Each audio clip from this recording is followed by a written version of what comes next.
She inherited nothing but a crumbling lighthouse for $50 in back taxes, perched on the edge of nowhere along the Maine coast.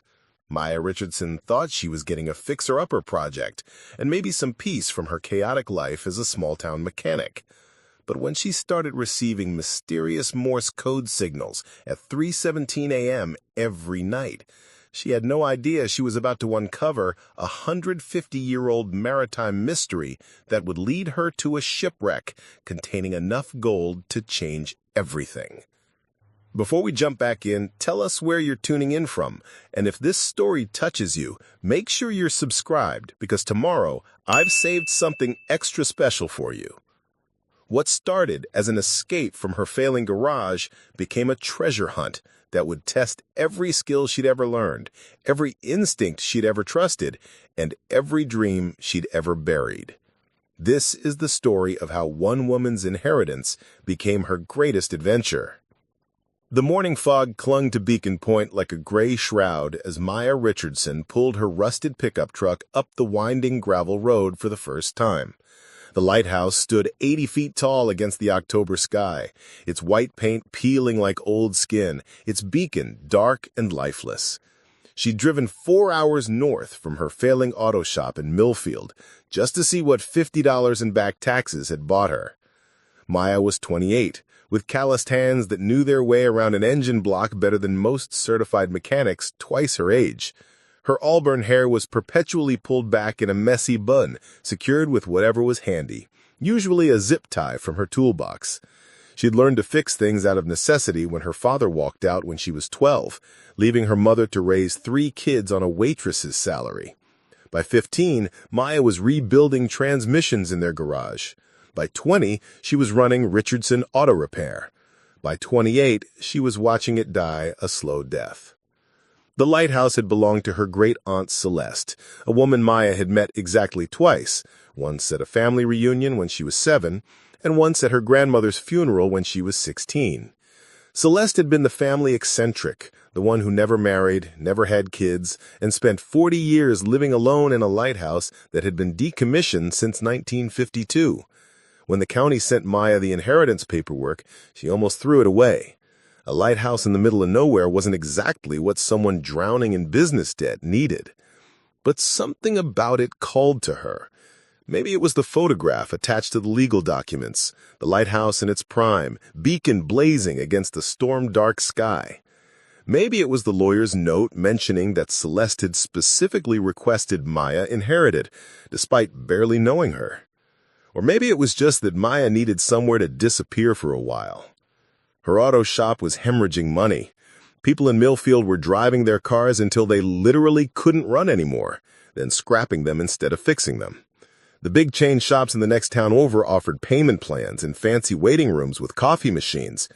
Maya offered expertise and honesty, but apparently that wasn't enough anymore. She'd been avoiding the bank's calls for 3 weeks. The lighthouse key was exactly where the lawyer said it would be, under the third loose stone in the foundation wall. Maya turned it in the heavy wooden door and stepped inside for the first time. The smell hit her immediately. Salt air, old wood, and something else she couldn't identify. Dust motes danced in the shafts of sunlight streaming through salt-stained windows. The ground floor was a single circular room with a kitchen area, a small table, and built-in bookshelves lined with maritime novels and technical manuals. A narrow spiral staircase wound up the center of the tower. Maya climbed slowly, her boots echoing on the metal steps. The first landing opened into what had been Celeste's bedroom. Sparse furniture, a narrow bed, and windows facing all directions. She could see why someone might want to live here. The view was breathtaking. Endless ocean stretching to the horizon, rocky coastline carved by centuries of waves, and not another building in sight. She continued climbing. The next level housed what looked like a workshop. Workbenches, tools, and equipment Maya didn't recognize. Radio equipment, she realized. Old ham radio gear, some pieces dating back decades. Her great-aunt had been a radio operator. Maya made a mental note to explore this level more thoroughly later. The final climb brought her to the lantern room at the top. The massive lens assembly sat silent and dark, its Fresnel glass clouded with age and salt spray. Maya stood in the center of the circular room, surrounded by windows offering a 360-degree view of the Maine coast.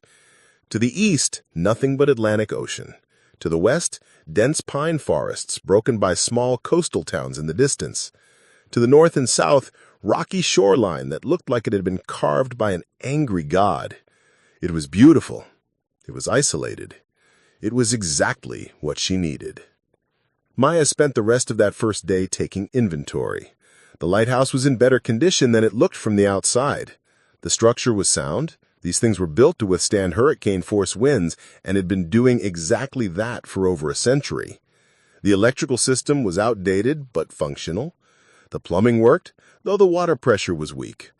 There was a generator in the basement and a small solar panel array that Celeste had apparently installed in recent years. But it was the personal items that intrigued Maya most. Celeste had left everything exactly as it was. Clothes still hung in the bedroom closet, canned goods filled the kitchen cabinets. Books lay open on tables as if their reader had just stepped out for a moment. And everywhere there were notebooks, handwritten journals filled with observations about weather patterns, tidal movements, ship sightings, and radio transmissions. Maya opened one of the newer journals, dated just 6 months before Celeste's death. The entries were brief but detailed. March 15th, fog bank moving in from northeast. Radio chatter from Coast Guard Station 47 regarding missing fishing vessel. March 18th, clear skies. Spotted 3 cargo ships heading south, likely Boston bound. March 22nd, storm approaching. Activated emergency beacon for pleasure craft caught in squall line. Celeste had been keeping watch even after the lighthouse was officially decommissioned. She'd been monitoring maritime traffic, weather patterns, and emergency frequencies. Maya found that oddly touching, an old woman maintaining her vigil over waters that had claimed countless lives over the centuries. That night, Maya made her decision. She called her assistant manager, Tommy, back in Millfield and told him to handle things for a few days. She needed time to think, to plan, to figure out what came next. Maybe she'd sell the lighthouse to some wealthy family looking for a vacation home. Maybe she'd keep it as a retreat. Either way, she wasn't ready to go back to watching her life's work circle the drain. She made a simple dinner from Celeste's supplies and ate it at the small table while watching the sunset over the forest. As darkness fell, she climbed to the lantern room one more time. The view at night was even more spectacular. Stars reflecting on black water, the distant glow of towns along the coast, and the rhythmic flash of other lighthouses still in operation. Maya pulled out her phone to take a picture and realized she had no signal. Complete isolation. For the first time in months, her phone couldn't ring with another overdue bill notice or another customer canceling a repair job. The silence was profound. She was getting ready for bed when she heard it for the first time. A faint, rhythmic tapping coming from somewhere in the lighthouse. Maya froze, listening. Tap, tap, tap. Pause. Tap. Pause. Tap, tap, tap. Pause. Then started over. Maya had grown up around her father's CB radio before he left, and something about the rhythm was familiar. Morse code. 3 short, 1 long, 3 short. That was SOS. But this pattern was different. She found a pencil and paper and started transcribing the signals using the basic Morse code she remembered from her father's radio days. The message, when she finally decoded it, made no sense. Beacon 7, northeast 47, depth 120, gold cargo. Maya stared at the decoded message. Beacon 7? There were dozens of lighthouses along this stretch of coast, both active and decommissioned. Northeast could be a direction or coordinates. Depth suggested water depth, and gold cargo spoke for itself. But who was sending the message? And why was it coming through Celeste's old radio equipment at 3:17 in the morning? Maya looked around the radio room more carefully and noticed something she'd missed earlier. A small notebook lay open beside the main radio console, and Celeste's handwriting filled the pages. Maya picked it up and began to read, her heart racing as she realized what she was looking at. Her great-aunt had been receiving and decoding these same mysterious signals for years. Preparing and narrating the story took us a lot of time, so if you are enjoying it, subscribe to our channel. It means a lot to us. Now, back to the story. Maya's hands trembled as she opened Celeste's notebook to the first entry, dated 3 years earlier. The handwriting was careful, methodical, like someone documenting scientific observations. November 3rd, 2020, 3:17 a.m. First transmission received on emergency frequency 2182 kHz. Signal strength weak but consistent. Pattern suggests automated distress beacon, but message content unusual. Decoded Beacon 7, Northeast 47, Depth 120, Gold Cargo. Coast Guard has no record of active distress calls in this area. Maya flipped through page after page of identical entries. Same time every night, same frequency, same message. For 3 solid years, Celeste had been dutifully recording these mysterious transmissions. But as Maya read deeper into the journal, she realized her great-aunt had been doing much more than just listening. November 15th, 2020. Researched maritime records at Rockland Historical Society. No recent shipwrecks matched the coordinates suggested by the signal. Expanding search to historical records. December 2nd, 2020. Breakthrough. Found reference to merchant vessel Northern Star lost in 1873. Ship manifest indicates cargo included gold shipment from California mining operations. Last known position matches potential coordinates from the signal. December 10th, 2020, spoke to maritime archaeologist Dr. Patricia Williams at University of Maine. She confirmed Northern Star was carrying $2.3 million in 1873 gold dollars, equivalent to approximately $50 million today. Ship was never found. Official cause, sudden storm, all hands lost. She continued reading, following Celeste's methodical investigation through months of research. Her great-aunt had contacted maritime museums, historical societies, even descendants of the Northern Star's crew. She'd studied tide charts, weather patterns, and seafloor topography. Most remarkably, she'd begun to decode additional layers of meaning in the nightly transmissions. March 8, 2021. Signal analysis reveals subtle variations in timing and frequency. What I initially interpreted as repetition actually contains multiple messages.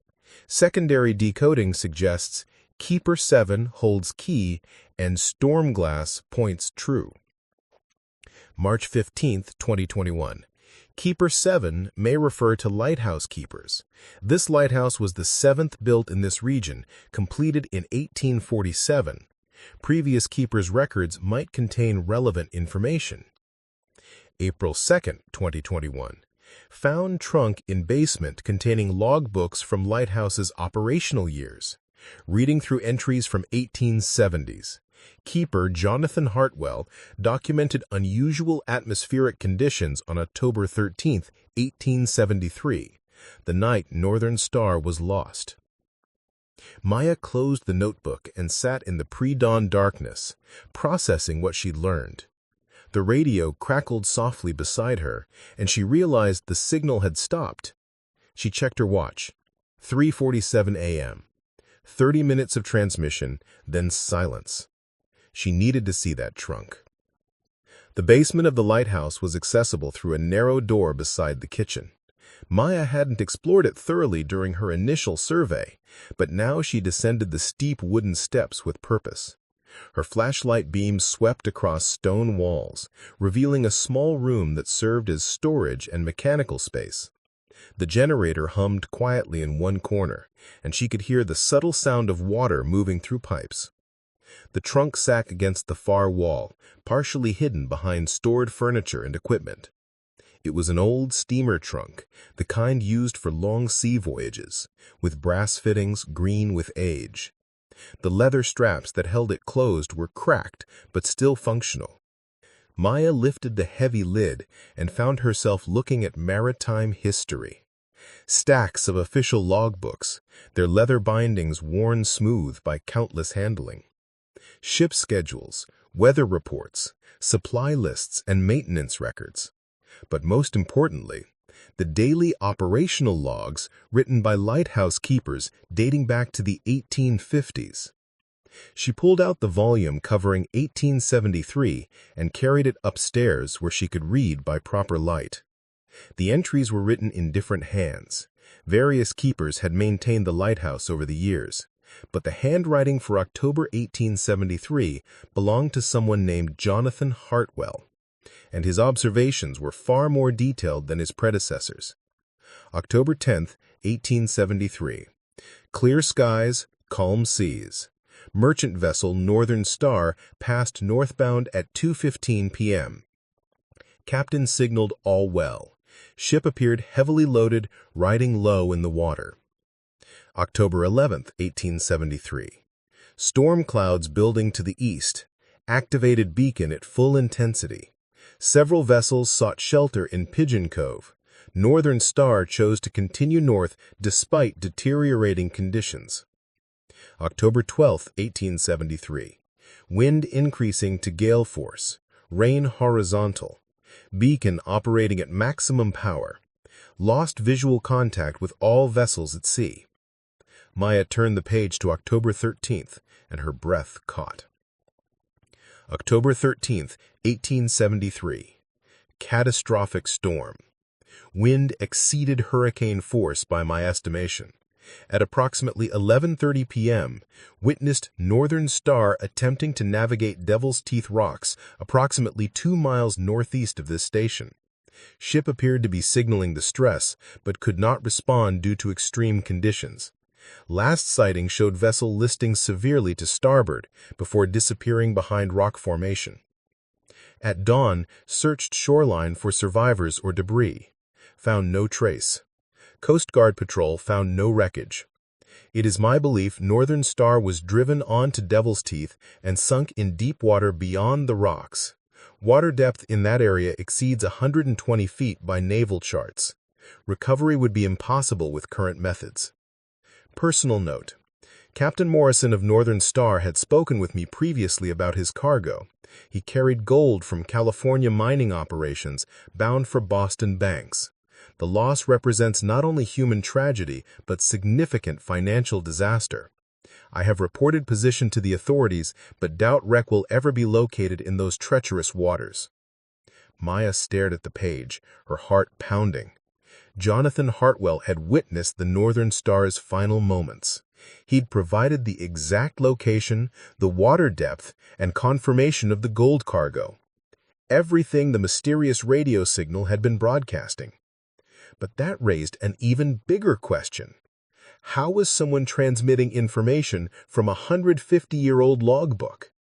She flipped through more pages, looking for additional references to the Northern Star. Jonathan Hartwell had made several follow-up entries.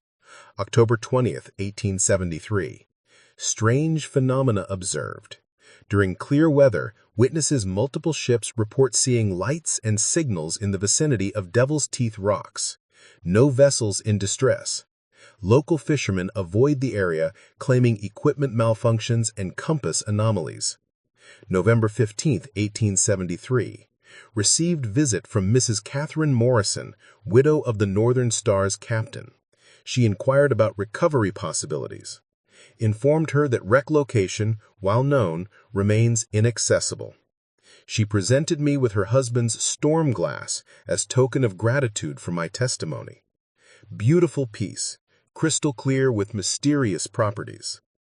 Maya's pulse quickened. Storm glass. Celeste's notes had mentioned storm glass points true. She'd assumed it was metaphorical, but what if it was literal? Maya carried the storm glass to the window and held it up against the pre-dawn sky. The crystals continued to point steadily northeast, toward the area Jonathan Hartwell had described as Devil's Teeth rocks. She could see the rocky outcroppings in the distance, dark silhouettes against the lighter sky. A chill ran down her spine as she realized what she was holding. This wasn't just a weather instrument. It was a compass, pointing toward the northern star's final resting place. She set the storm glass down carefully and returned to Celeste's research notes, reading with new understanding. Her great-aunt had figured out at least part of the mystery. The nightly radio transmissions weren't coming from a person. They were some kind of automated signal, possibly from salvage equipment or a research vessel studying the wreck site. But if that were true, why hadn't the wreck been recovered? Maya found her answer in Celeste's final entries. September 15, 2023. Confirmed with NOAA that Devil's Teeth area is protected marine sanctuary. No salvage operations permitted without extensive federal permits. Water depth, weather conditions, and regulatory restrictions make recovery extremely difficult. September 22, 2023. Health declining. May not have much time left. Leaving all research materials for Maya Richardson. She has the mechanical skills and problem-solving ability to continue this work. The Northern Star's gold belongs to history, but first it needs to be found. The signals are getting stronger. Something is changing. Maya closed the notebook, her hands shaking slightly. Celeste hadn't just left her a lighthouse. She'd left her a mystery, a treasure map, and apparently a responsibility. The question was, what was she going to do about it? Outside the window, the first hints of sunrise were painting the eastern horizon pink and gold. Maya looked toward Devil's Teeth rocks, then down at the storm glass still pointing steadily northeast. Somewhere out there, in 120 feet of cold Atlantic water, lay a fortune in gold and the answers to questions that had been asking themselves for 150 years. Maya had always been good at fixing things that others had given up on. But this wasn't a broken transmission or a seized engine. This was maritime archaeology, treasure hunting, and possibly the adventure of a lifetime. She just had to decide if she was brave enough to try. Maya spent the morning doing what she did best, taking things apart to understand how they worked. But instead of carburetors and timing belts, she was dismantling a 150-year-old mystery. She spread Jonathan Hartwell's lighthouse logs across Celeste's kitchen table, alongside modern nautical charts she'd found in her great-aunt's collection. The morning light streaming through salt-stained windows illuminated hand-drawn sketches of Devil's Teeth rocks from multiple angles, with depth measurements and current patterns meticulously noted. Celeste had been thorough, obsessively thorough. Maya traced her finger along the jagged outline of the rock formation on the charts. Devil's Teeth jutted from the ocean floor like massive fangs, their peaks barely visible at low tide, completely submerged during storms. The rocks formed a rough semicircle about 2 miles northeast of the lighthouse, creating a natural trap for any vessel caught in bad weather. According to the charts, the water depth around Devil's Teeth varied dramatically. The shallow areas near the rocks dropped off quickly to depths exceeding 150 feet. If Jonathan Hartwell was right about the Northern Star's final position, the wreck would be sitting in what modern mariners called the dead zone, too deep for casual diving, too dangerous for most salvage operations. Maya's phone buzzed with a text from Tommy back at the garage. "Mrs. Henderson's Buick needs new brake pads. Should I order them?" She stared at the message, momentarily disoriented. Her normal life felt like something from another planet. She texted back, "Handle whatever you can. I need another few days." Another few days to what? Maya wasn't sure yet, but she knew she couldn't walk away from this without understanding more about what Celeste had discovered. She decided to take a closer look at Devil's Teeth from the water. The lighthouse came equipped with a small aluminum boat that Celeste had apparently used for supply runs to the mainland. Maya found the key hanging on a hook beside the back door, along with a life jacket that smelled like salt and old rubber. The boat looked seaworthy enough, though she made a mental note to check the engine thoroughly before venturing too far from shore. 20 minutes later, she was puttering across calm morning waters toward the rock formation. The lighthouse shrank behind her, looking even more isolated from this perspective. Maya understood why lighthouse keepers had often gone mad from loneliness. The vastness of the ocean made human problems seem both insignificant and overwhelming at the same time. As she approached Devil's Teeth, Maya cut the engine and let the boat drift. Up close, the rocks were even more intimidating. Jagged granite spires rose from the water like ancient monuments, their surfaces blackened by centuries of storms and covered with barnacles and seaweed. The water around them was an unsettling dark blue-green, indicating serious depth. Maya pulled out her phone and started taking photos, trying to match the angles from Jonathan Hartwell's sketches. She wanted to understand exactly where he'd last seen the Northern Star. According to his account, the ship had been attempting to navigate between two of the larger rock spires when it disappeared from view. She positioned the boat where she thought Hartwell would have been watching from the lighthouse and tried to recreate his line of sight. The geometry was complex. The lighthouse sat 80 feet above sea level, giving the keeper a commanding view. But the exact angle would have changed depending on tide conditions and the ship's precise position. Maya was so focused on her calculations that she almost missed the anomaly. A glint of something metallic caught the morning sun from beneath the water near the base of the largest rock spire. Maya maneuvered the boat closer, peering over the side. The water was clear enough that she could see down maybe 20 feet before it faded to black. But there was definitely something down there that didn't belong. Something with straight edges and regular patterns that nature didn't create. She grabbed the binoculars from Celeste's equipment bag and focused on the underwater shape. What she saw made her heart race. It was clearly man-made, metal framework or structure, partially buried in sand and heavily encrusted with marine growth. But the proportions and angles suggested something large, ship-sized large. Maya's hands shook as she marked the GPS coordinates on her phone. She was looking at wreckage, and given the location, it had to be connected to the Northern Star. But this wasn't the main wreck site Jonathan Hartwell had described. This was debris, pieces that had broken off during the ship's destruction and scattered across the seafloor. If there were debris pieces here, in relatively shallow water, what might be hidden in the deeper areas beyond the rocks?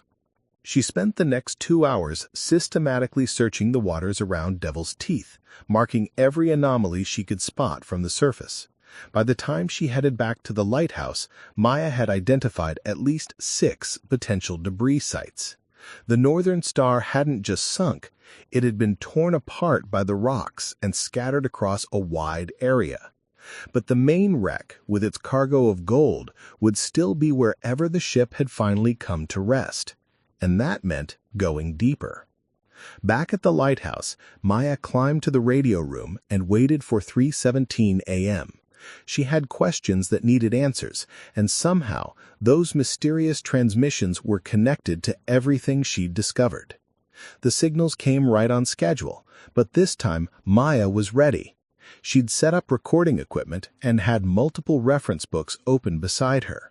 As the Morse code patterns repeated, she transcribed them more carefully than before, looking for the subtle variations Celeste had mentioned in her notes. The primary message was familiar. Beacon 7, Northeast 47, Depth 120, Gold Cargo. But Maya noticed something new. The timing between repetitions wasn't random. The gaps followed a pattern, and within those gaps were fainter signals, secondary transmissions that were barely audible above the static. She isolated the weaker signals and began decoding. The secondary message was longer and more complex. Storm damaged, cargo scattered, main hold intact. Coordinates follow. Maya's pulse quickened. This wasn't just a distress beacon, it was a detailed report on the wreck's condition and cargo distribution. Someone or something was providing real-time information about the Northern Star's current state. But the coordinates that followed didn't match any of the debris sites she had found during her morning search. These numbers pointed to a location much further from Devil's Teeth, in water that had to be at least 150 feet deep. Maya grabbed her charts and plotted the new coordinates. The position was northeast of the rocks, just as the transmissions indicated, but in an area marked on modern charts as unexplored depths. The seafloor topography showed a dramatic drop-off into what appeared to be an underwater canyon. She stared at the charts, her mind racing. If the Northern Star had been driven past Devil's Teeth during the storm, it could have slid down into this deeper area. The main structure of the ship, including the cargo hold with its gold, might be sitting on a ledge or plateau in the canyon, while smaller pieces had been scattered back toward the rocks by currents over the decades.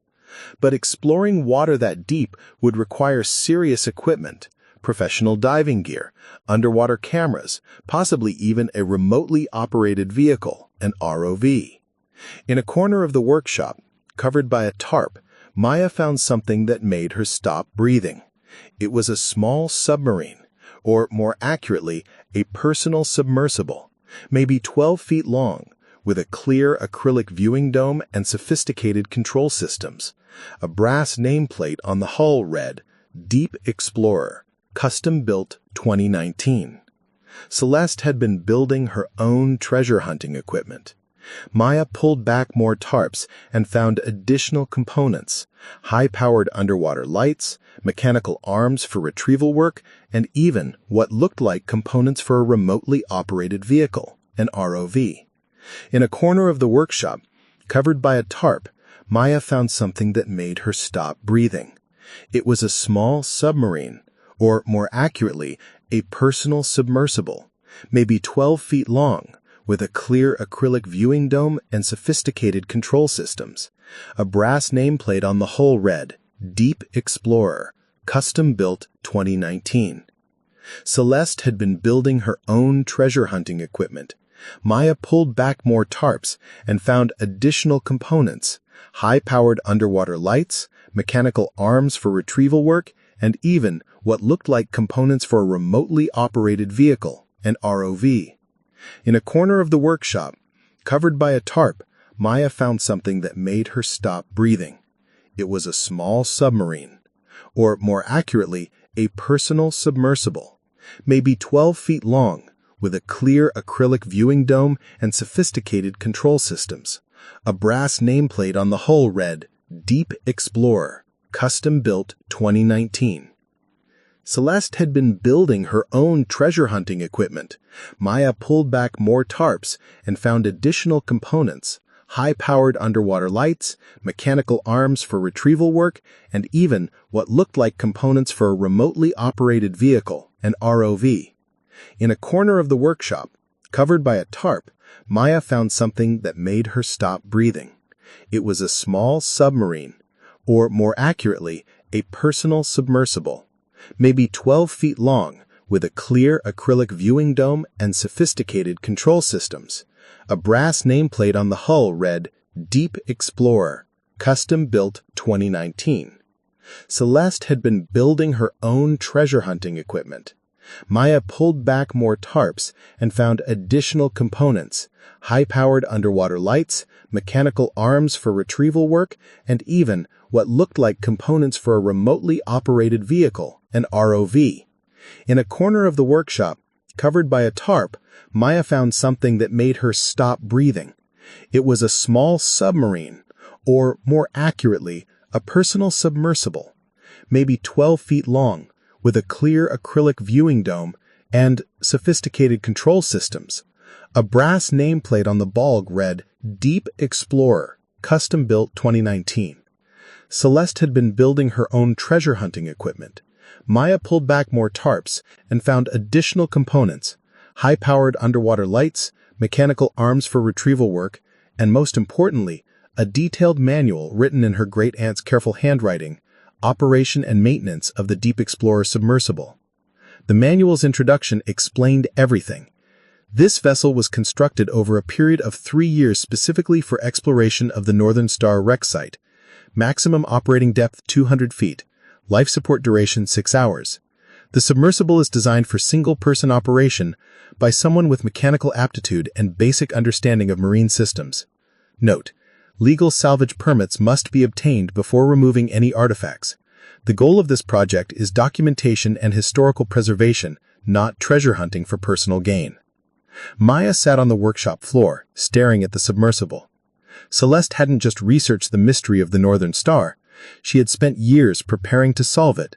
She'd built the tools, decoded the signals, and mapped the search area. The only thing she hadn't done was make the dive, and now that responsibility had fallen to Maya. She opened the submersible's hatch and looked inside. The interior was cramped, but well designed, with everything a single operator would need for underwater exploration. The controls looked surprisingly similar to heavy machinery Maya had operated. Hydraulic systems, electrical switches, and mechanical interfaces she understood intuitively. There was even a note taped to the pilot's seat, written in Celeste's handwriting. For Maya, you have the skills to finish what I started. The Northern Star has been waiting long enough. Maya closed her eyes and tried to process everything that had happened in the past 24 hours. She'd inherited what she thought was a simple lighthouse, only to discover it came with a century-old mystery, sophisticated research equipment, and a custom-built submarine designed to explore one of the most dangerous wreck sites on the Atlantic coast. It was insane. It was dangerous. It was probably illegal without proper permits. It was also the most exciting thing that had ever happened to her. Maya looked out the workshop window toward Devil's Teeth, now barely visible in the gathering dusk. Somewhere beyond those rocks, in the cold depths of an underwater canyon, lay the Northern Star and its cargo of gold. Celeste had spent the last years of her life preparing for this moment. The question was, did Maya have the courage to see it through? Maya spent the next 3 days immersed in Celeste's technical manuals, learning every system of the Deep Explorer submersible. Her mechanical background proved invaluable. She understood hydraulic pressure systems from working on construction equipment, electrical circuits from automotive diagnostics, and life support basics from repairing HVAC systems in commercial vehicles. But understanding the theory and actually piloting a submarine 150 feet underwater were two very different things. She was testing the submersible's ballast controls in the lighthouse's workshop when she heard a car engine outside. Maya peered through the window and saw a black SUV with government plates pulling up the gravel road. 2 people got out, a woman in her 50s wearing a Coast Guard uniform, and a man in an expensive suit who definitely wasn't military. Maya's stomach dropped. She quickly covered the submersible with its tarp and went to meet her unexpected visitors. "Ms. Richardson?" The Coast Guard officer extended her hand. "I'm Commander Patricia Wells, stationed at Southwest Harbor. This is Agent David Brennan from the Maritime Enforcement Division.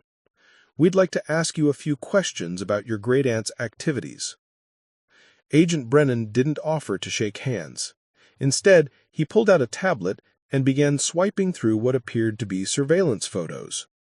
"Your Aunt Celeste Morrison had some interesting hobbies: unauthorized radio monitoring, maritime archaeology research, and, according to our records, she was asking for some very specific questions about protected wreck sites."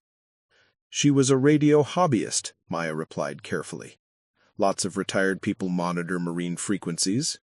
The Coast Guard officer nodded sympathetically. "That's not unusual. But Ms. Morrison was also in contact with several maritime archaeology firms, maritime salvage companies, and she placed orders for some very specialized equipment over the past few years." Agent Brennan turned his tablet around, showing Maya a photograph of shipping manifests. pressure hull materials, life support systems, high-towered underwater cameras, the kind of equipment used for deep-water exploration. Maya kept her expression neutral, though her heart was racing. I wouldn't know anything about that. I only inherited the lighthouse a few days ago. Of course, Brennan said with a cold smile. But you're a mechanic, aren't you? Someone with the technical skills to operate complex equipment. Before Maya could respond, Commander Wells stepped forward. Ms. Richardson, we're not here to cause trouble, but there are federal regulations governing salvage operations in these waters. The Devil's Teeth area is part of a protected marine sanctuary. Any attempts to disturb archaeological sites could result in serious criminal charges.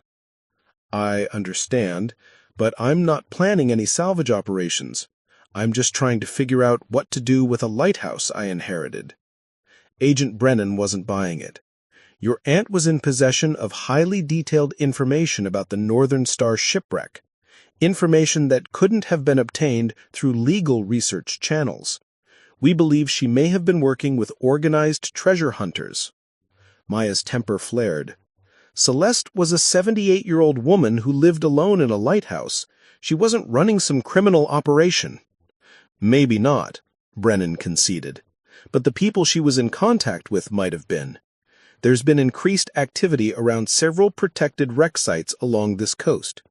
Unauthorized diving operations, illegal salvage attempts. Someone is coordinating these activities, and they have access to very accurate location data. Commander Wells pulled out a business card. Ms. Richardson, if you discover any information about your aunt's research, or if anyone approaches you about underwater salvage operations, please contact me immediately. There are legal ways to explore historical wrecks, but they require proper permits and oversight.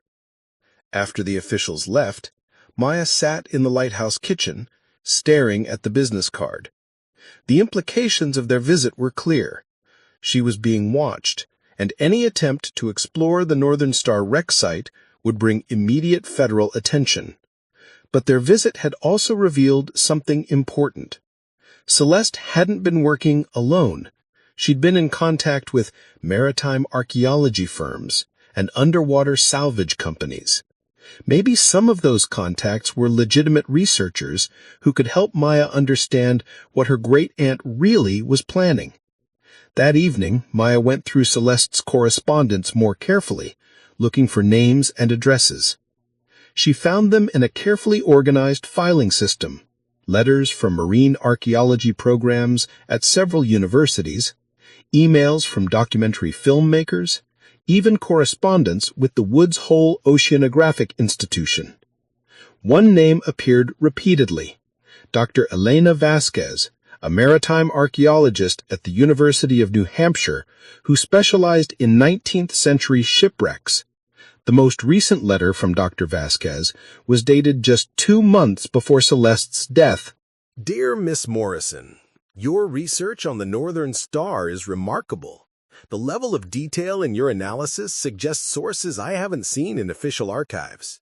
I would very much like to discuss your findings and explore the possibility of mounting a proper archaeological expedition to document the wreck site. As I mentioned in our phone conversation, there are legal pathways for this type of research. The National Park Service has programs for documenting historically significant wrecks, especially those connected to California's gold rush era. The Northern Star's cargo manifest makes it an important piece of maritime history. I will be in Maine next month for a conference in Portland.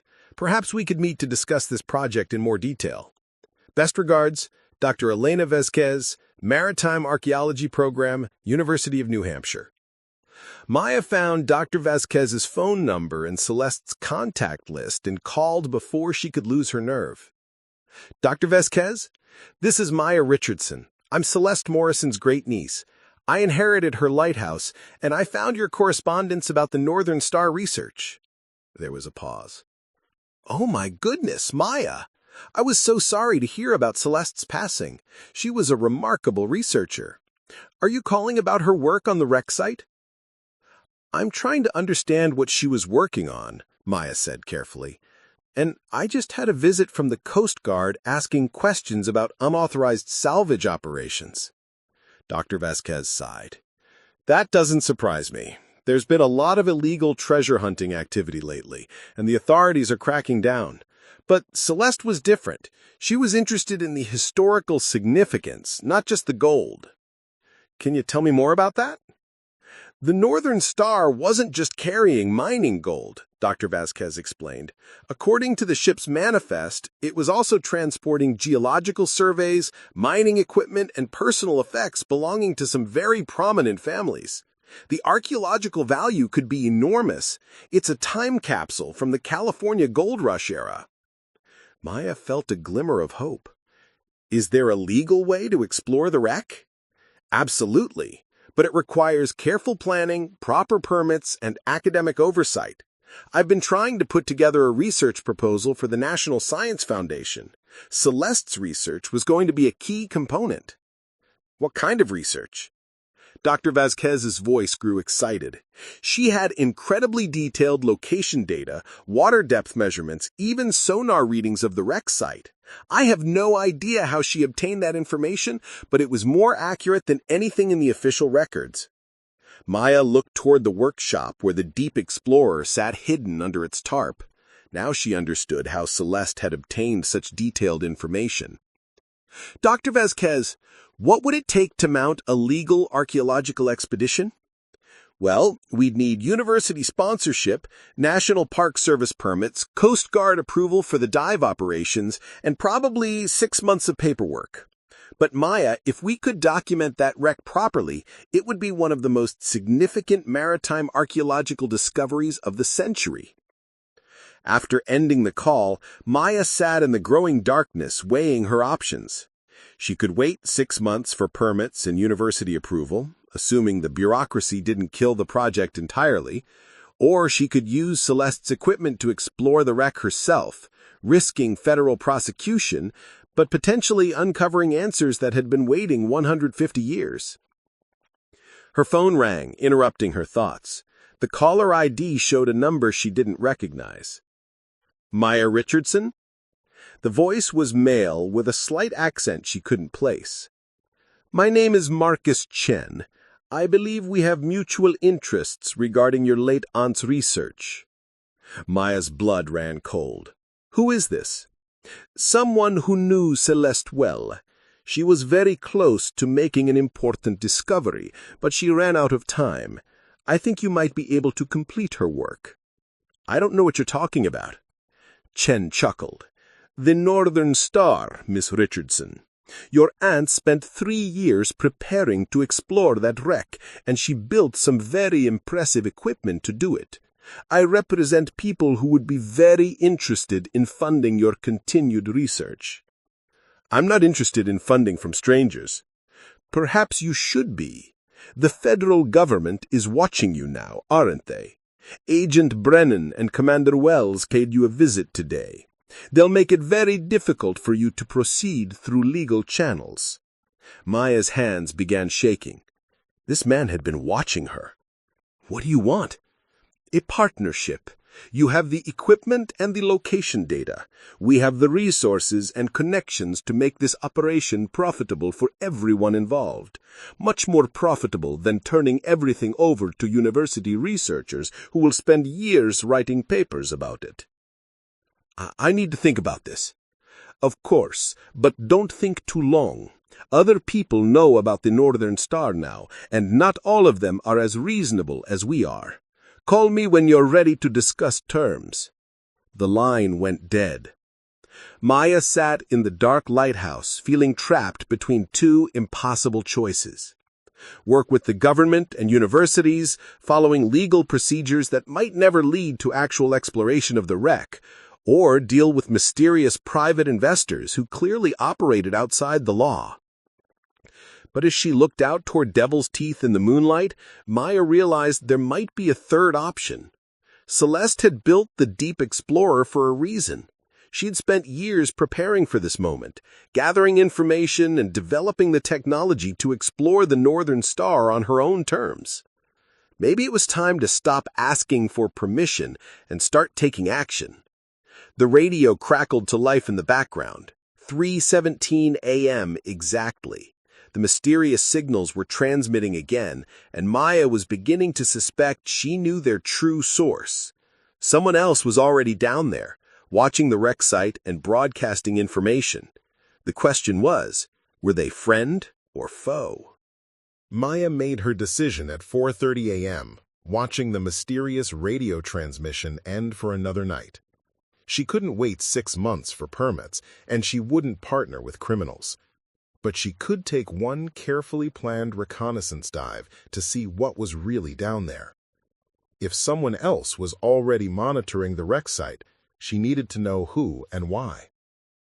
She spent the morning preparing the Deep Explorer for its first real mission. Celeste's maintenance logs showed the submersible had only been tested in shallow water, never beyond 50 feet. Maya would be taking it deeper than it had ever gone to explore a wreck site that had claimed ships for over a century. The technical systems checked out perfectly. Celeste had been a meticulous engineer. The life support systems could maintain breathable air for 6 hours. The ballast tanks responded smoothly to pressure changes. The mechanical arms moved with precision, and the underwater cameras provided crystal-clear imagery. Most importantly, the emergency ballast release system was simple and reliable. If anything went wrong, Maya could surface rapidly. She loaded the submersible with additional equipment: underwater lights, sample containers, and a specialized underwater metal detector that Celeste had modified for treasure hunting. Maya also brought something she'd found in Jonathan Hartwell's personal effects: a detailed sketch of the Northern Star's layout, including the location of the ship's strong room where the gold would have been stored. By afternoon, Maya had the Deep Explorer loaded onto a custom trailer behind Celeste's pickup truck. The plan was simple: launch from a secluded cove 3 miles south of the lighthouse, navigate underwater to the coordinates indicated by the radio transmissions, document whatever she found, and return before dark. What could go wrong? The cove Celeste had selected for launching was perfect.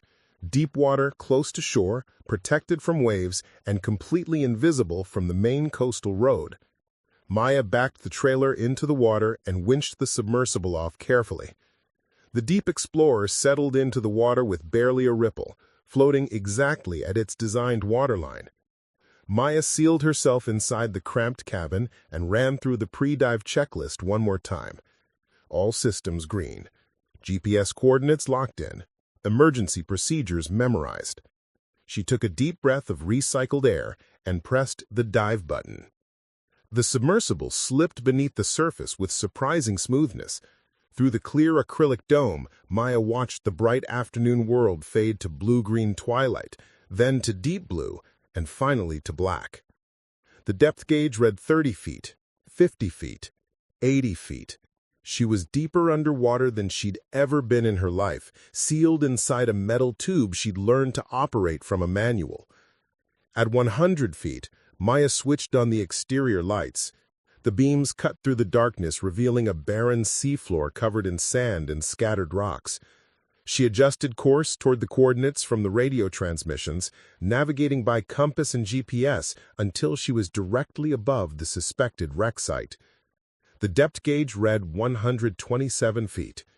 According to her instruments, she was in the right location, but Maya saw nothing but empty ocean floor. She began a systematic search pattern, moving the submersible in expanding circles around the target coordinates. After 20 minutes of searching, she was beginning to think the mysterious radio signals were broadcasting false information. Then her lights caught something that made her heart stop. Rising from the seafloor like an underwater mountain was the stern section of a massive sailing ship.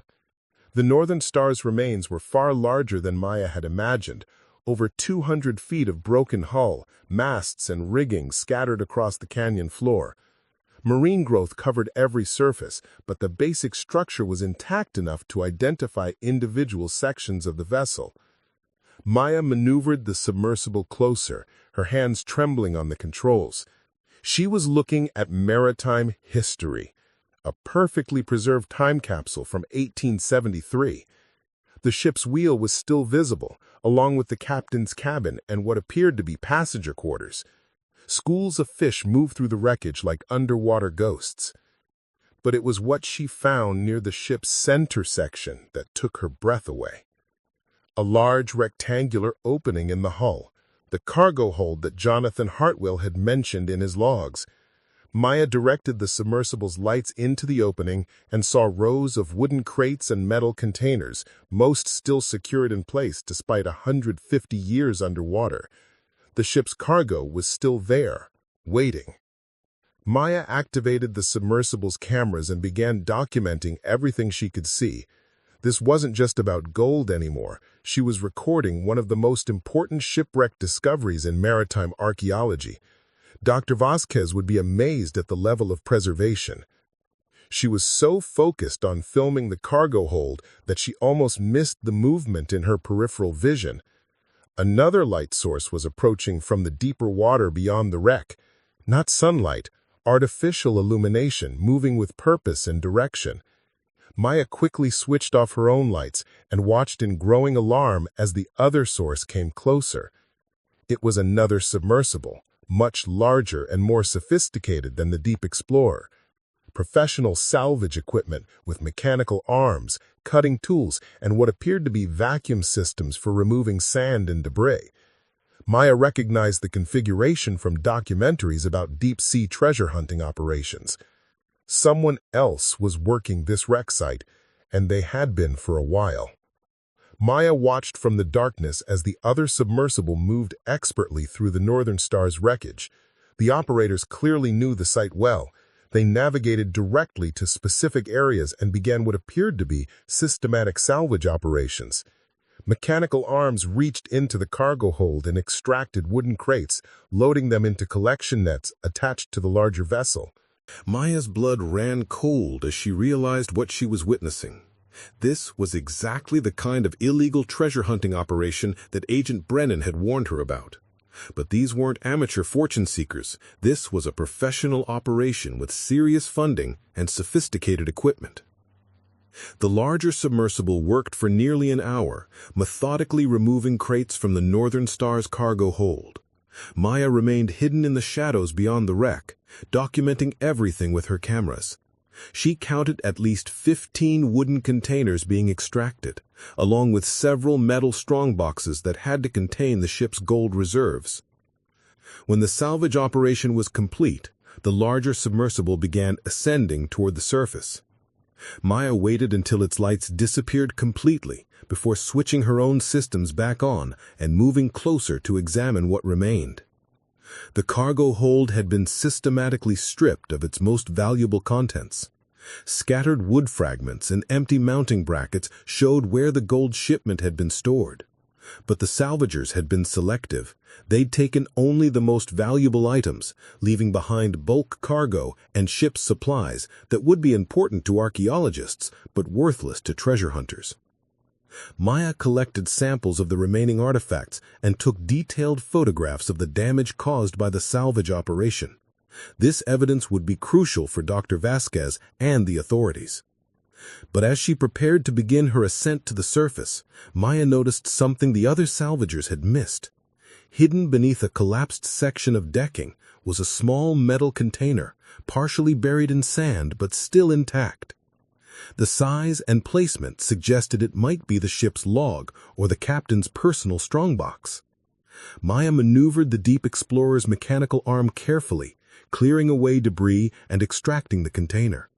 It was heavier than expected and showed signs of careful waterproofing that had protected its contents for over a century. Whatever was inside this container, it had been important enough for the Northern Star's captain to secure it separately from the main cargo. Maya secured the container in her sample collection bay and began her journey back to the surface. The ascent seemed to take forever. Maya's heart was pounding from the adrenaline of the dive and the realization that she'd been operating in the middle of an active crime scene. The professional salvagers would be back, and they wouldn't appreciate witnesses to their illegal operation. As the Deep Explorer broke the surface in the late afternoon sunlight, Maya took her first deep breath of fresh air in over 3 hours.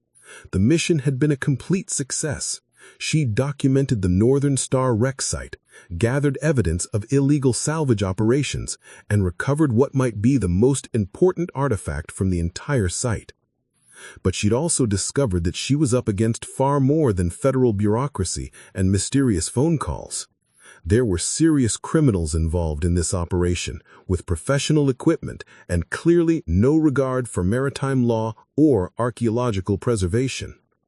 Maya secured the submersible to her support boat and called Dr. Vasquez immediately. "Elena, it's Maya Richardson. I need to meet with you as soon as possible.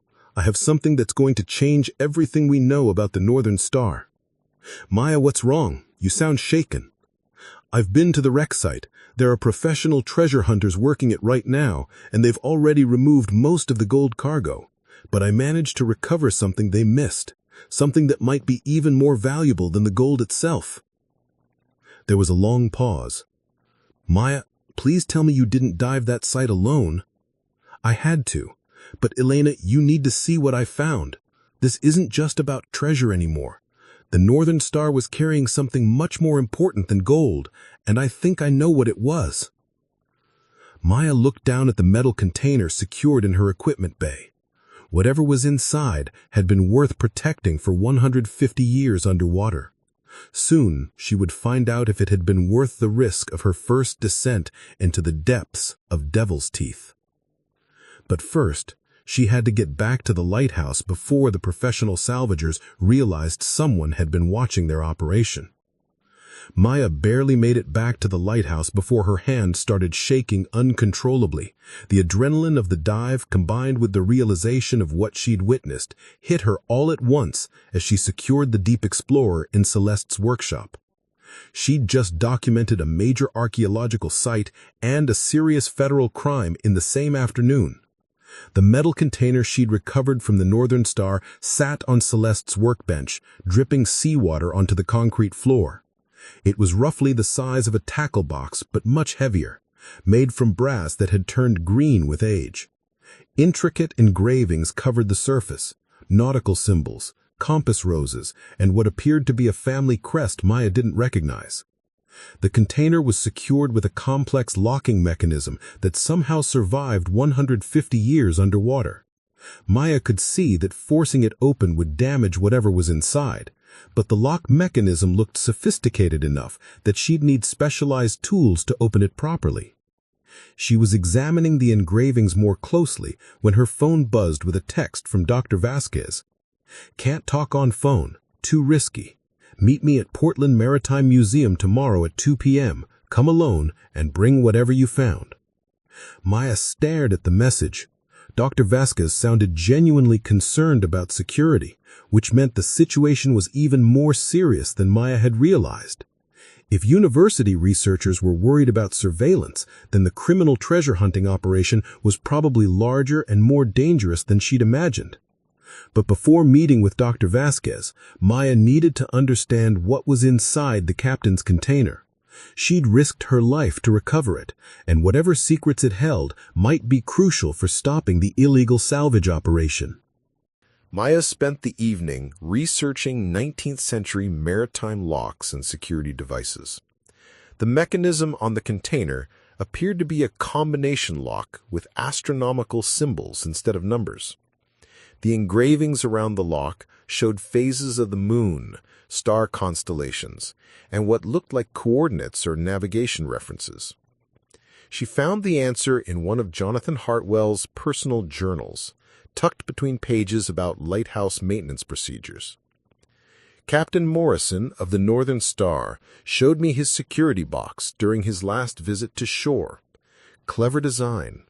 The lock opens using celestial navigation coordinates for the ship's destination port. He said any qualified sea captain could open it in an emergency, but treasure hunters would never figure out the combination. Maya grabbed her maritime charts and began calculating celestial coordinates for Boston Harbor in October 1873.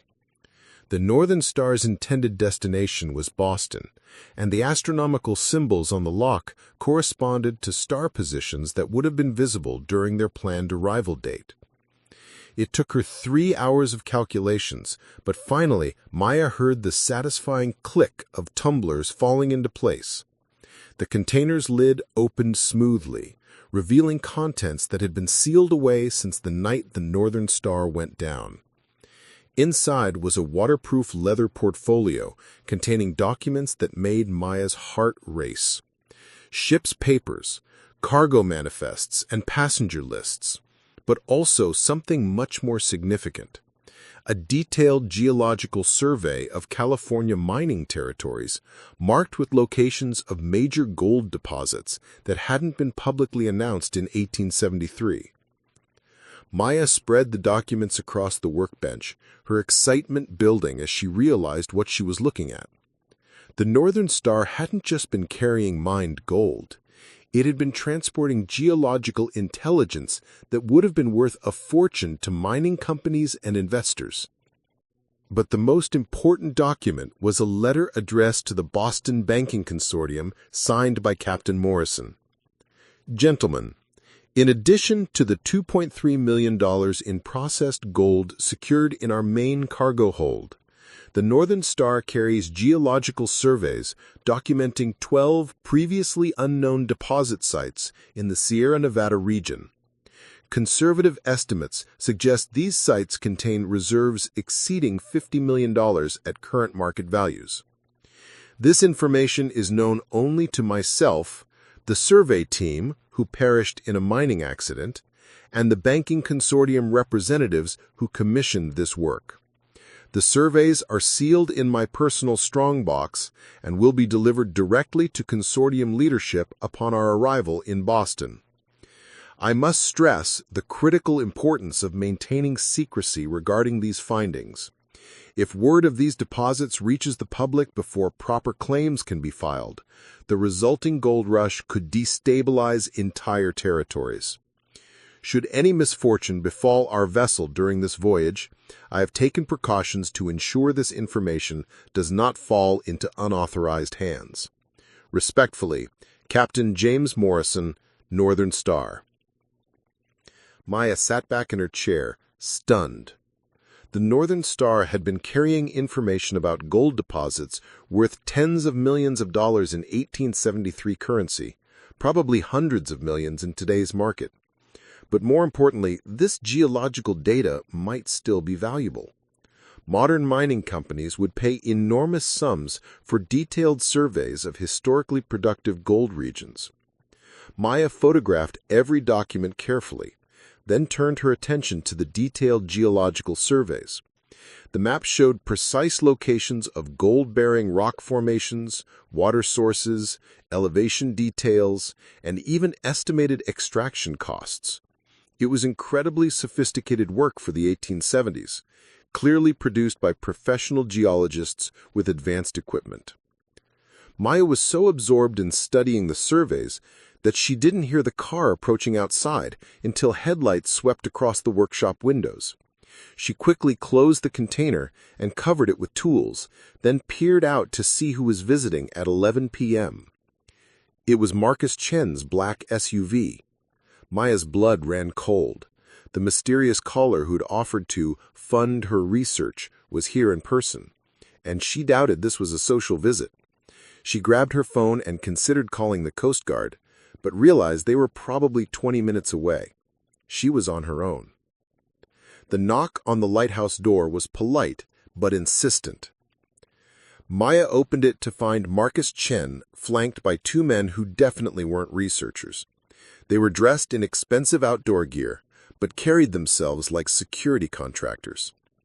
"Ms. Richardson," Chen said with a cold smile, "I hope you don't mind the late visit. We saw your submersible returning from the Devil's Teeth area this afternoon. Very impressive equipment your aunt built." "I don't know what you're talking about," Maya replied, trying to keep her voice steady. "Of course you don't. But perhaps we could discuss your recent underwater activities. I believe you may have recovered something that belongs to my clients." One of Chen's companions stepped forward. "We'd like to search the premises, if you don't mind." Maya stepped back into the lighthouse, her mind racing. These men clearly knew about my dive to the Northern Star wreck, which meant they were either connected to the professional salvagers I'd witnessed, or they had been monitoring my activities from the surface. "You don't have a warrant," Maya said. Chen chuckled. "We're not law enforcement, Ms. Richardson. We're private contractors working on behalf of investors who have legitimate interests in maritime salvage operations. Your aunt was supposed to be a partner in our enterprise, but she became uncooperative before her death. Celeste would never have worked with treasure hunters. Your aunt was a practical woman. She understood that her research was valuable, and she was willing to share that value with appropriate partners. Unfortunately, she developed unrealistic ideas about academic recognition and historical preservation." Chen's tone grew colder. "We know you visited the Northern Star wreck site today. We know you recovered items from the cargo area. Those items were obtained from a site that my clients have been developing for several years. Technically, that makes you guilty of theft." Maya backed toward the staircase, calculating her options. She could try to reach the radio room and call for help, but Chen's men would stop her long before she could transmit a distress signal. Her best chance was to keep them talking while figuring out an escape route. "What do you want?" Maya asked.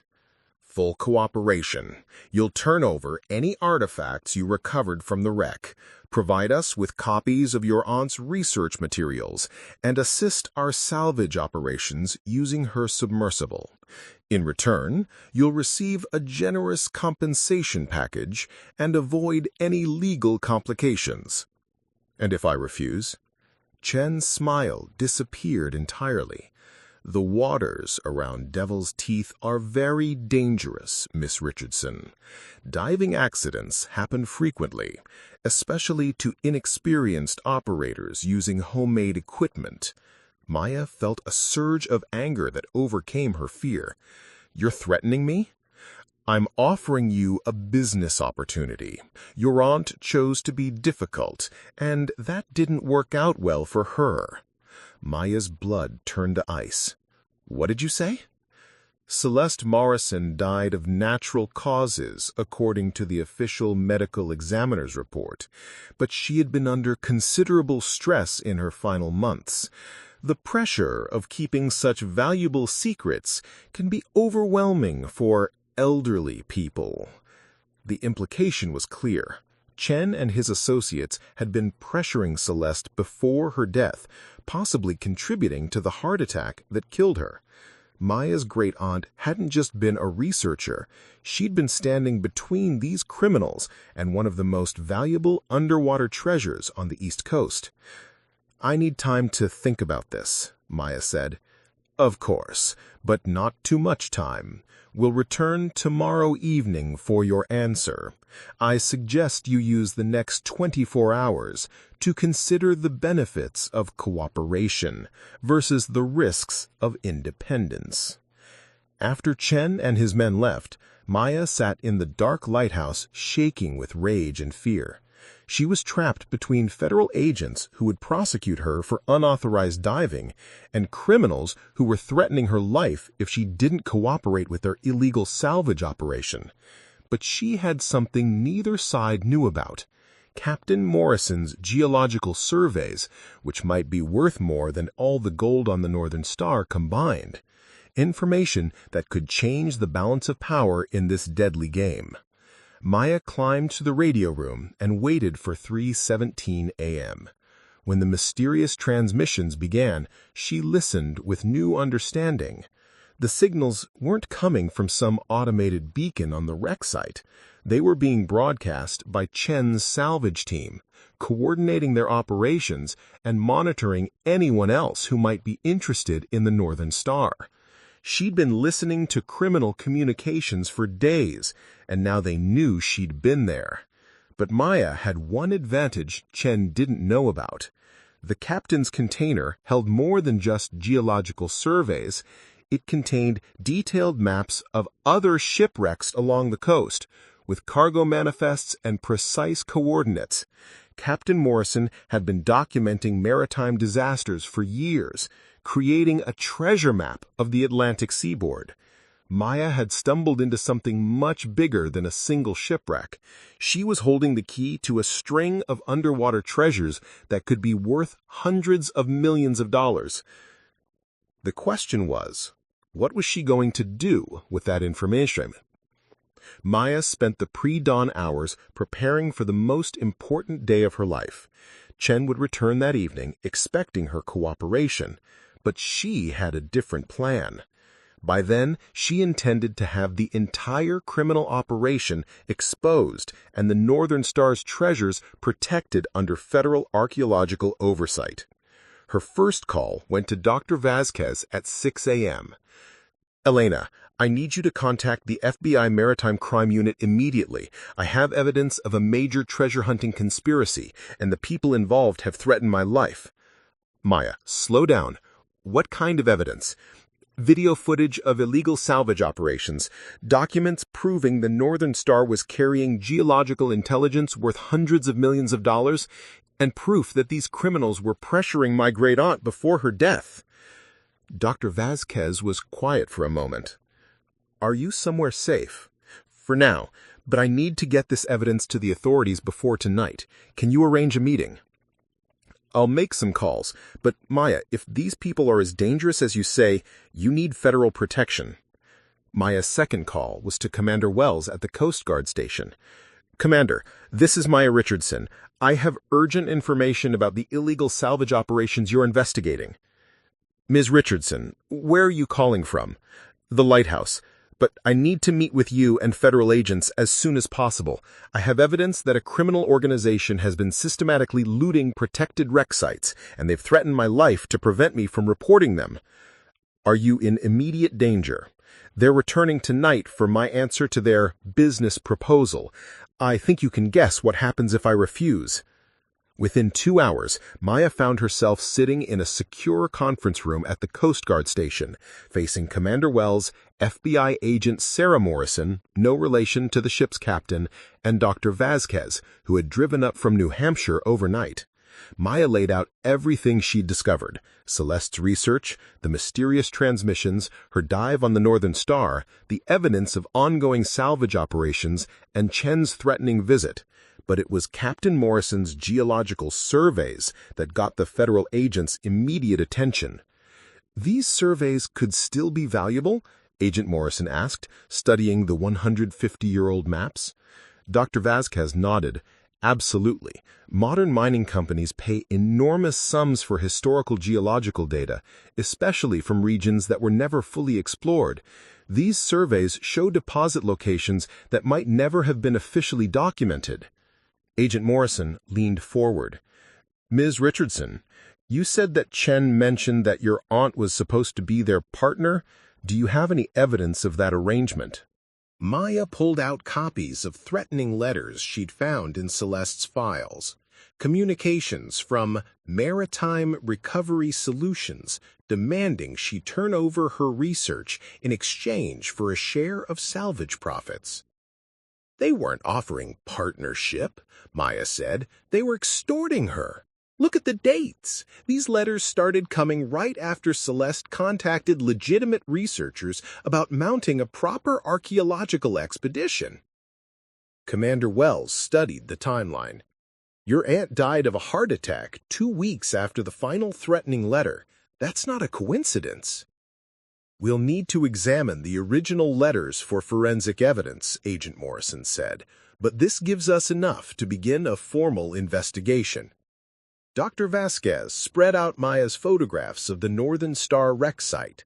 The level of damage to the cargo hold suggests they've been working the site for months, possibly years. This isn't just treasure hunting, it's the systematic destruction of an irreplaceable archaeological site. Agent Morrison made notes on her tablet. "We'll coordinate with the National Park Service to get emergency protection for the wreck site. Any further salvage operations will be federal crimes." "What about tonight?" Maya asked. "Chen is expecting an answer." "You're going to give him one," Agent Morrison said with a grim smile, but probably not the one he's hoping for. The plan was elegant in its simplicity. Maya would appear to cooperate with Chen's demands, agreeing to provide access to Celeste's research and the Deep Explorer submersible. But the meeting would be monitored by federal agents, and Chen's salvage vessel would be tracked to its base of operations. Maya returned to the lighthouse that afternoon to prepare. She created fake copies of Celeste's most sensitive research, removing critical details about wreck locations while keeping enough legitimate information to fool casual inspection. The real documents, including Captain Morrison's geological surveys, were now in federal custody. As evening approached, Maya positioned herself in the lighthouse's lantern room, watching for Chen's arrival. Federal agents were hidden in the surrounding forest, and Coast Guard vessels were patrolling offshore, ready to intercept any salvage operations.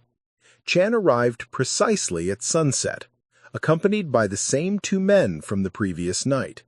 Maya met them at the lighthouse door, projecting calm confidence she didn't feel. "Mr. Chen, I've considered your proposal, and I'm willing to cooperate, but I have conditions." Chen's eyes narrowed. "You're not in a position to negotiate." "Actually, I am. You need my great-aunt's research data and access to her submersible. I'm the only person who knows how to operate the Deep Explorer safely." "What kind of conditions?"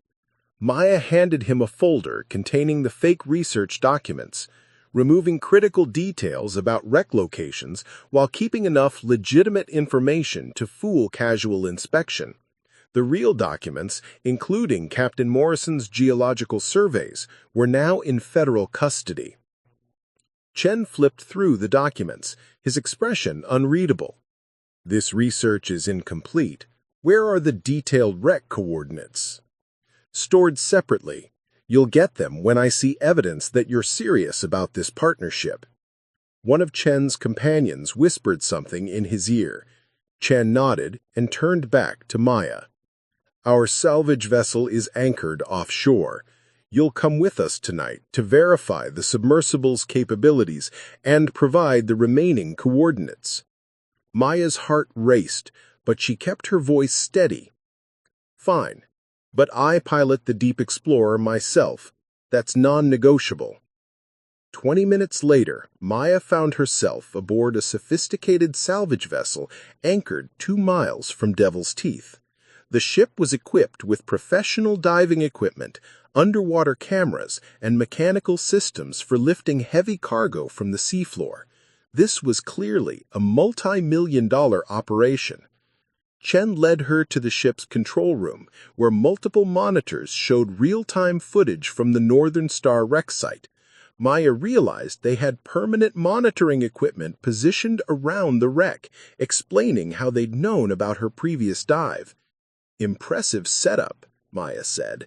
"We've been developing this site for 3 years. Your aunt's research accelerated our timeline considerably." Maya watched the underwater cameras pan across the stripped cargo hold. "How much have you recovered?" "Approximately $12 million in gold and silver coins, plus various artifacts we've sold to private collectors. But according to your aunt's research, we've barely scratched the surface." Chen pulled up detailed charts showing multiple wreck sites along the coast. Maya's blood ran cold as she recognized Captain Morrison's mapping data. Somehow, Chen had already obtained copies of the geological surveys. "Your aunt was more cooperative than you realized. She provided us with quite valuable information before she became difficult." Maya felt a surge of rage, but forced herself to remain calm. Celeste had been coerced into providing some research, but she'd clearly held back the most critical information, the captain's container and its contents. "I'm ready to see the wreck site," Maya said. "Excellent. Our technical team will accompany you in their submersible. You can observe their methods and confirm the remaining coordinates." Maya was suiting up for the dive when her earpiece crackled with Agent Morrison's voice. "Federal vessels are in position. Coast Guard is ready to board on your signal."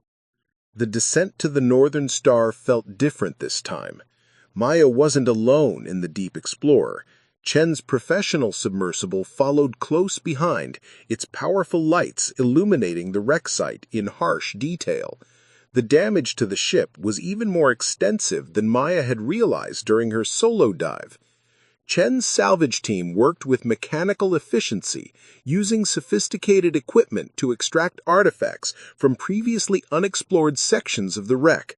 Maya documented everything through her cameras, gathering evidence that would shut down their operation permanently.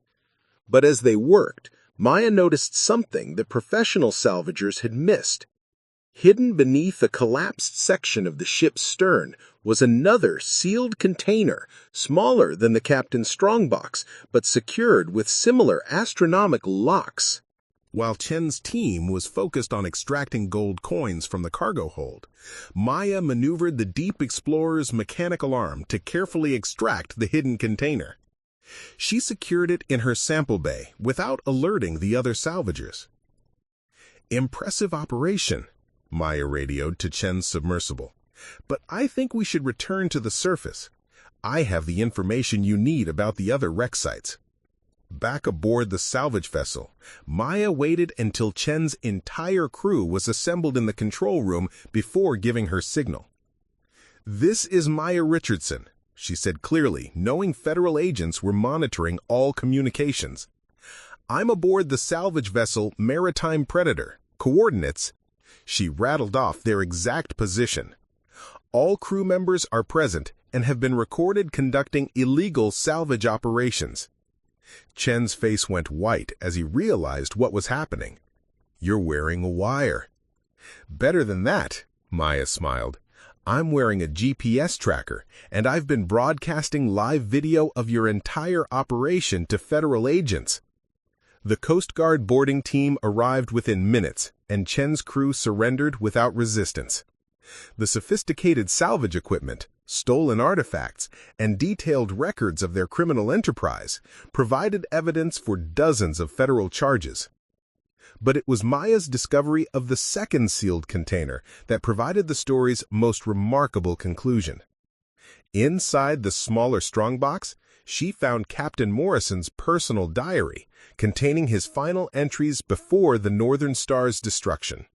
The captain had documented not just the ship's cargo, but his growing suspicion that someone in Boston was planning to intercept the vessel and steal the geological surveys. The diary revealed that the Northern Star's destruction hadn't been entirely accidental. Corrupt banking officials had arranged for pirates to attack the ship and recover the mining intelligence before it reached legitimate investors. Captain Morrison had hidden the surveys in his personal strongbox specifically to prevent them from falling into the wrong hands. Maya had uncovered not just a treasure-hunting conspiracy, but a 150-year-old industrial espionage and murder case. 6 months later, Maya stood in the renovated lighthouse, now serving as the Northern Star Maritime Museum and Research Center. Dr. Vasquez had secured federal funding to establish a permanent archaeological program with Maya as the site coordinator. The Deep Explorer had been donated to the university for continued research, and Maya had used her share of the reward money from the federal investigation to establish a marine archaeology training program for young women interested in underwater exploration. The lighthouse beacon was operational again, restored to its original 1847 specifications. But instead of warning ships away from dangerous rocks, it now guided research vessels to one of the most important underwater archaeological sites on the Atlantic coast. Maya often worked late in the restored radio room, monitoring maritime frequencies and coordinating research operations. Sometimes, during quiet nights, she would look out toward Devil's Teeth and think about Celeste, who had spent her final years protecting a piece of maritime history from those who would exploit it. The Northern Star's story had finally been told, not as a tale of lost treasure, but as a monument to the courage of those who risk everything to preserve the past for future generations. The gold had been recovered, the criminals had been caught, but most importantly, the truth had been preserved, ensuring that Captain Morrison, his crew, and the lighthouse keepers who watched over these dangerous waters would never be forgotten. Sometimes the greatest treasures aren't made of gold. They're made of courage, dedication, and the unshakable belief that some things are worth protecting at any cost. Up next, you've got 2 more standout stories right on your screen. If this one hits the mark, you won't want to pass these up. Just click and check them out. And don't forget to like, subscribe, and turn on the notification bell so you don't miss any upload from us.